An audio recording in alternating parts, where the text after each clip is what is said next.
Inilah debat kandidat Capres-Cawapres 2014. Ya. Kita tadi sudah nonton bareng begitu ya. Nah, sekarang kita ulas tadi sudah membahas tentang bagaimana pembangunan demokrasi. Betul, Sebelum Indra. kita lihat penilaian dari panelis kita yang hadir sekarang ini, Betul. kita akan lihat suasana terkini dari Balai Sarbini. Ya, sudah ada rekan Maulin Nasria akan melaporkan bagaimana situasi terkini dari sana. Silakan Maulin. Ya, Maulin.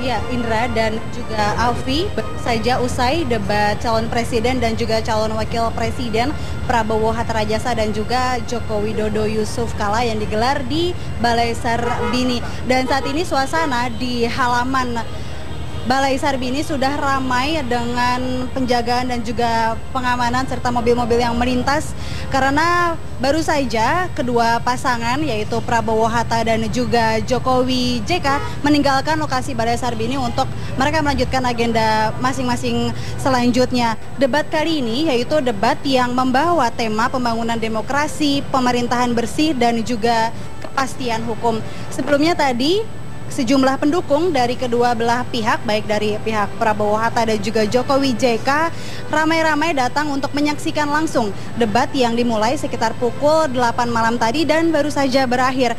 Mereka yang datang mulai dari politisi, relawan, tim sukses, dan juga artis-artis yang mendukung Prabowo Hatta dan juga Jokowi JK. Dan tadi moderator dari debat kali ini adalah seorang direktur Pusat Kajian Anti Korupsi atau PUKAT dari Universitas Gadjah Mada Yogyakarta, yaitu Zainal Arifin Mokhtar. Dan kami mendapatkan informasi bahwa debat berlangsung cukup menarik, yaitu masing-masing capres dan juga cawapres baik Prabowo Hatta dan juga Jokowi JK, mereka saling mengungkapkan gagasannya masing-masing. Ya, baik, terima kasih. Maulin Nasria ya. Nasria, terima kasih atas laporannya. Ada sedikit highlight tadi yang disampaikan oleh Maulin begitu. Tapi saya ingin kembali soal pembangunan demokrasi Tadi kita yang sudah sudah dengarkan disampaikan ya, Kalau jawaban. dari kubu Prabowo Hatta disebutkan di situ adalah budaya demokrasi, kemudian demokrasi yang produktif. Ya. Betul. Dan juga Kalau dari disoroti dari Jokowi kubu JK, Jokowi JK adalah demokrasi adalah mendengarkan suara rakyat. Kita akan tanya ke Mas Gugun terlebih dahulu. Bagaimana tanggapan Anda dari jawaban kedua kandidat ini? Saya melihat ini perspektif yang berbeda memang. Yang satu makro, yang satu meso dan mikro. Jadi agak menarik sebetulnya ketika bicara Pak Prabowo Hatta itu misalnya lebih pada budaya politik, kemudian pendidikan politik.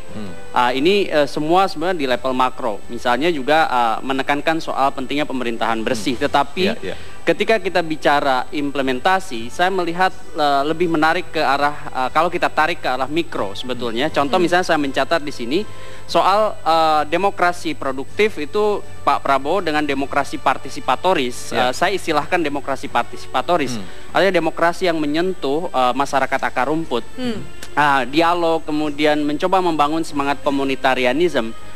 Itu sebetulnya saya melihat ini bacaan tentu sangat subjektif ya, bahwa ketika sekarang pemimpin itu dihadapkan pada persoalan yang kompleks sebetulnya keharusan pemimpin itu mereduksi elitisme untuk membawanya ke kekitaan atau komunitarianisme. Dan ini penting. Garis bawah Anda tadi berarti adalah tidak implementatif. Saya mencatat Mas Indra begini, ketika misalnya suasana dialogis itu dibawa ke hal yang implementatif, misalnya soal pembangunan sistem, contoh paling konkret adalah pola rekrutmen, sehingga bisa menjamin good governance dan clean government untuk mensupport yang disebut dengan demokrasi partisipatoris tadi. Oke, kita minta tanggapan dari Pak Mahfud dan juga Pak Priyo. Kalau saya tidak salah menggarisbawahi, kurang implementatif tadi yang dimaksudkan pembangunan demokrasi tadi. Begini. Setuju tidak Anda? Saya dari awal punya pandangan begini, bahwa kontestasi dan debat malam ini adalah debat calon presiden Republik Indonesia, bukan debat calon wali kota atau calon gubernur. Itu penting. Korelasinya seperti apa misalnya? Korelasinya ada. Ya, ini perspektif kami. Jadi bahwa misalnya Pak Jokowi tadi, ini boleh saling berkomentar ya. Pak Jokowi memaknai demokrasi itu mendengar, lalu diterjemahkan turun langsung ke bantaran sungai, ke pasar dan seterusnya, it's okay, bagus. Ketika berbicara kepemimpinan di tingkat lokal. Di Solo, dulu kami mendukung Jokowi sebagai wali kota Solo.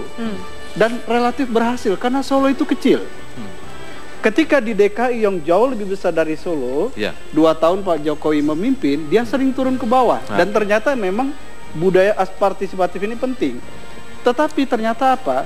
Ketika Jakarta ini lebih besar, ternyata lebih banyak turun, itu meminimalkan fungsi-fungsi yang lain yang tadi Pak Jokowi katakan. Sorry sebentar, belum selesai. 1 menit tersisa, kita minta tanggapan dari... Saya ambil 2 contoh saja.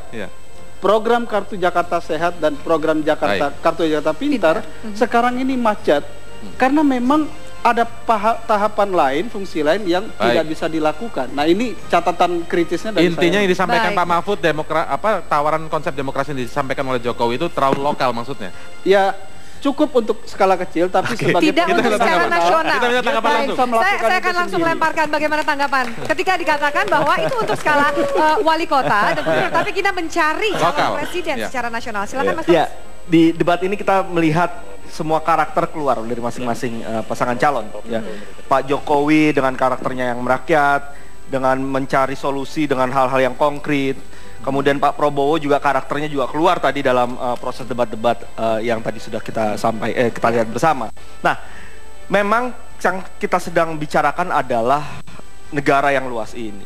Ya, tapi kan kita bisa melihat bagaimana pendekatan yang bisa dilakukan, bagaimana perspektif, bagaimana cara pandang. Nah, itu bisa dilakukan oleh seorang presiden meskipun keluasan wilayah yang sangat besar ini. Menurut saya tidak masalah. Tapi yang paling penting di sini adalah sosok dari calon pimpinan kita itu seperti apa? Apakah dia elitis ataukah dia merakyat? Itu yang paling penting yang kita bisa catat dalam itu yang menjadi catatan terpenting. Baik, kita mau tepuk tangan yang meriah untuk jawaban dari masing-masing tim sukses. Berikutnya kami akan cuplik kembali jawaban para kandidat mengenai kepastian hukum dan HAM sesaat lagi. Tetaplah bersama kami di debat kandidat Capres Cawapres 2024.